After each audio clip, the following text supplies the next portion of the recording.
Hi everybody and welcome back to the channel for another course vlog. We're back out at Los Serranos Golf Club's North Course and we're playing the back nine this time.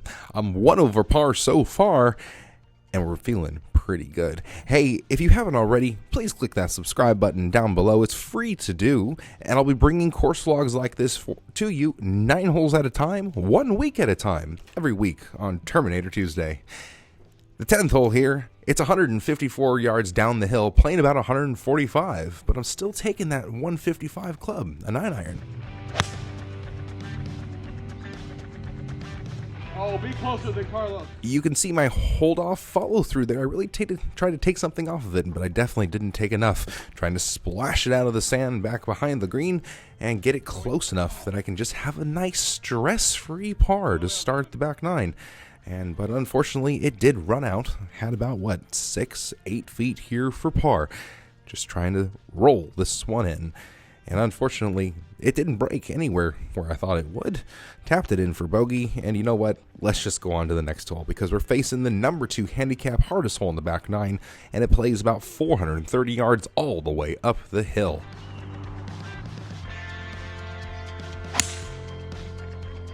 Three-wood here off the tee for me. It's a narrow fairway down there, and I didn't want to hit it through the fairway with the driver. It still went through the fairway with the three-wood, but sitting here in the fluffy stuff, I finally had the good distance for my 9-iron that I hit right back on the last hole. Feeling pretty good about this one.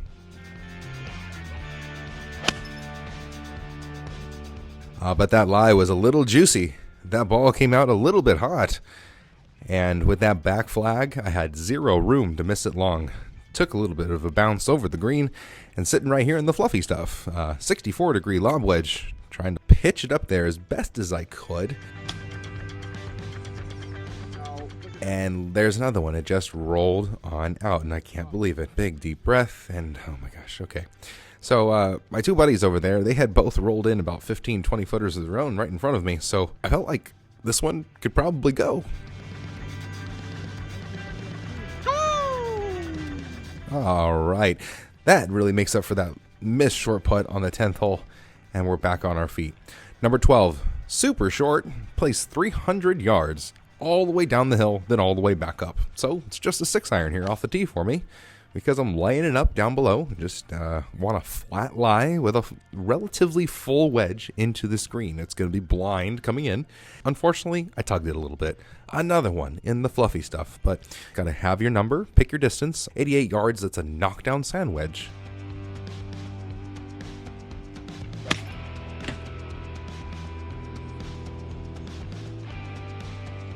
Got it all the way up there, couldn't see where it landed. And lucky enough, it was right underneath the hole. Okay, 8 feet for birdie. Let's bring this one back to 1 over par.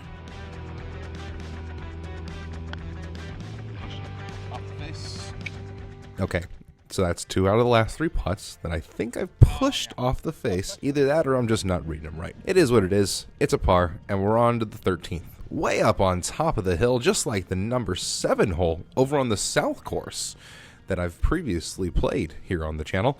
Go check that out with the link up top.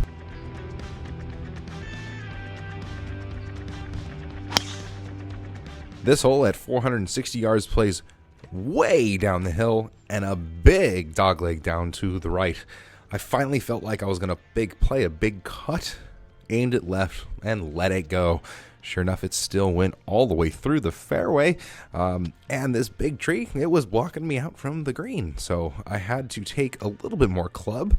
I took a 5-iron here off my back foot, trying to hit a little draw punch kind of under the tree, get a chase up onto the green.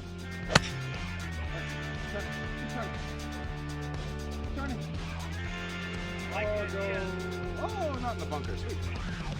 Really lucky to hang up in the fluffy stuff once again. This time I took my 59-degree sand wedge to pitch it up there, trying to leave it a little bit closer than these short putts that I keep missing from 6 feet, because man, they are really slippery on these tiny little greens. Oh, Man, look at that thing carve. 6 inches it was in the hole, and then it just went left. Another bogey. Back down to 3 over par. Okay, we finally got a par 5 in front of us, and this one at 543 is very, very reachable for me. That big cut on the last hole, it was working for me, so once again I aimed left at the bunker you see on the left-hand side and let this one go.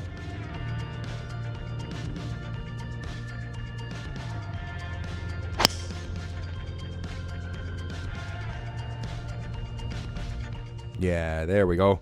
That one really, really took off on me and poked that one down the fairway very nice.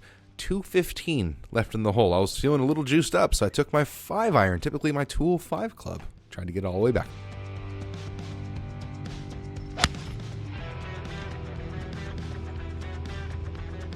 Well, I tried to hit it a lot farther than I should have, and when that happens, it's a big left tug. And when it goes left, it goes long. And here it is next to the next tee box. And I got this big lofted shot I got to hit here.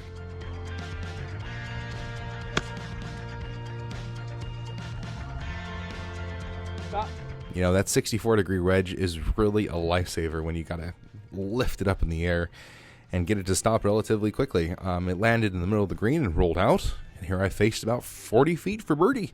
But to be honest with you, after the second shot, I was super happy just to have a putt at it here.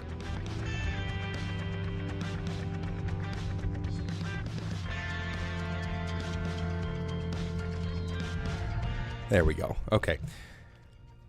Got off that bogey from the last hole and got a nice stress-free tap-in par here on the par 5.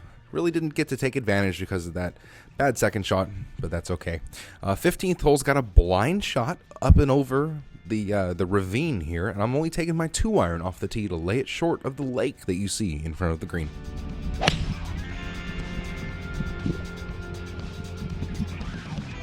Finally was able to start turning the ball over on command and getting that little draw to work with me on the long iron there. 119, that's a full gap wedge for me up to the front pin here. Trying to land it beyond the pin and spin it back. So I tried to land this about 125 yards and spin it. But I've been using a TP5X a lot recently in order to control the spin so it doesn't overspin. And sure enough, it just kind of checked up. Didn't spin back very much at all. And I had another long putt here for birdie. After the one on the last hole, I was feeling... Oh, man, that one was really close. I was feeling pretty good on these long putts. Finally able to lag them close. Hey, nice putt there, buddy. Tap mine in for par, and we're on to the last par 5 of the day. The 16th hole. It's a blind shot up and over the crest, and it's a dogleg left after that. 570 yards. It's a long one.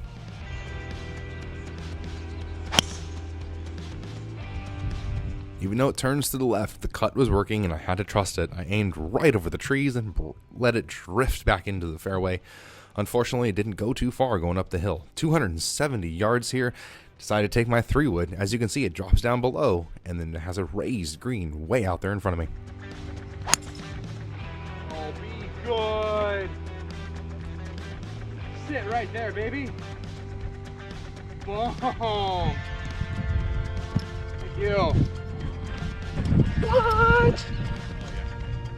Yeah, I was a little excited about that shot. I mean, come on. I just absolutely nutted that 3-wood right off the fairway, landed it in the middle of the green, and it rolled out 5 feet to the back. Here we go. 3 putts in a row I've had of this distance, and I finally felt like I could maybe roll one in. This one for eagle.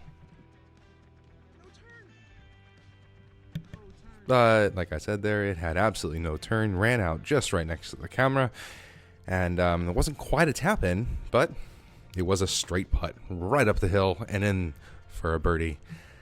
The last par 3 of the day is another little downhill one.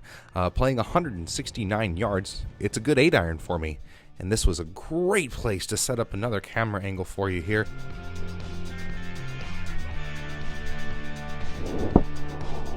Got a perfect little baby fade off of it, off the left half of the green, trying to fade it back to the middle, and it ran just a little bit long. I mean, it was a back flag, and to be honest with you, with the ball right there on the back fringe, it's pretty much pin high for me.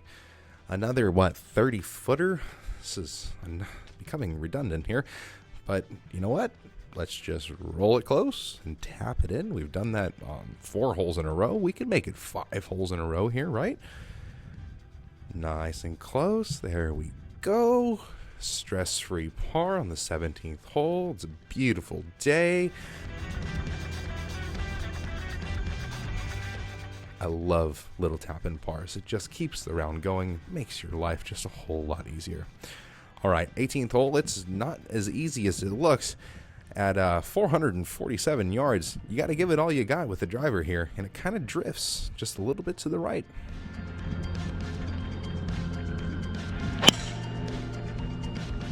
No, that cut was still working for me, but unfortunately, I aimed this right down the middle of the fairway, so it cut to the right and into the trees. So I had to hit some sort of a punch shot here, keeping it under the trees and trying to just run it up to the green.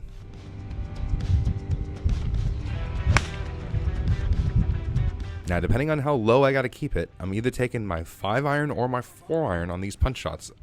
That was a 4, trying to keep it as low as possible, and it ran out okay, but still was short of the green here, about 30 yards. And it was the one time I decided to not set up my camera with the right little angle on it so you couldn't see it roll out there. But hey, it wasn't too bad, and I had about 6 feet for par here on the 18th hole to clean it up and finish it off.